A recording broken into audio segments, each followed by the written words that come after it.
ঢাকা পর্বের এক ম্যাচের আগে বলেছিলেন তিনি ভালো বল করলে যে কোনো বড় নামের ব্যাটসম্যানই আউট হবে। আজ আবারও তার প্রমাণ দিলেন কুমিল্লা ভিক্টোরিয়ান্সের অলরাউন্ডার মেহেদী হাসান। সিলেট সিক্সার্সের বিপক্ষে আজ 4টি উইকেট তুলে নিয়েছেন তিনি। ম্যাচের দ্বিতীয় আর মেহেদীর নিজের প্রথম ওভারের শুরুটা হয়েছিল আন্ড্রে ফ্লেসারের কাছে 4 খেয়ে, তবে এর পরের বলেই বোল্ড আউট করে দেন ফ্লেসারকে। এক বল পরই আবারও উইকেট পান মেহেদী। এবার তার শিকার হয় বিশ্ব ক্রিকেটের বড় নাম ডেভিড ওয়ার্নার। 7 বল খেলে রানের খাতা খোলার আগেই মেহেদীর বলে বোল্ড হন সিলেট সিক্সার্সের অধিনায়ক ওয়ার্নার।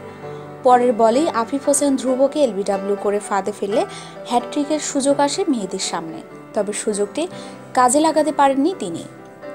নিজের দ্বিতীয় ওভারে বোলিংয়ে এসে আবারও উইকেট তুলে নেন মেহেদী হাসান।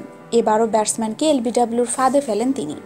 সিলেট সিক্সার্সের বিপক্ষে মেহেদীর চতুর্থ উইকেটটি ছিল পাকিস্তানি অলরাউন্ডার সোহেল তানভীরের।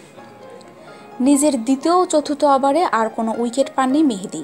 4 ওভার শেষে 22 রানের বিনিময়ে 4 উইকেট পেয়েছেন মেহেদী হাসান। এবারের বিপিএলে এখন পর্যন্ত 5টি ম্যাচ খেলেছেন মেহেদী। আজকের ম্যাচে 4 উইকেট সহ মোট 7টি উইকেট পেয়েছেন মেহেদী হাসান। 5 ম্যাচে 18 ওভার বল করে দিয়েছেন মাত্র 110 রান, ইকোনমি মাত্র 6.11। উল্লেখ্য, জাতীয় দলে একটিমাত্র টি-20 ম্যাচ খেলেছেন মেহেদী হাসান। অভিষেক ম্যাচে বল হাতে কোনো উইকেট পাননি, আর ব্যাট হাতেও নজর কাড়া তেমন কোনো পারফরমেন্স করতে পারেননি তিনি। তবে এবারের বিপিএলে শেষ পর্যন্ত এমন দারুণ পারফর্ম করতে থাকলে আবারও জাতীয় দলের দরজা খুলতে পারে মেহেদী হাসানের জন্য।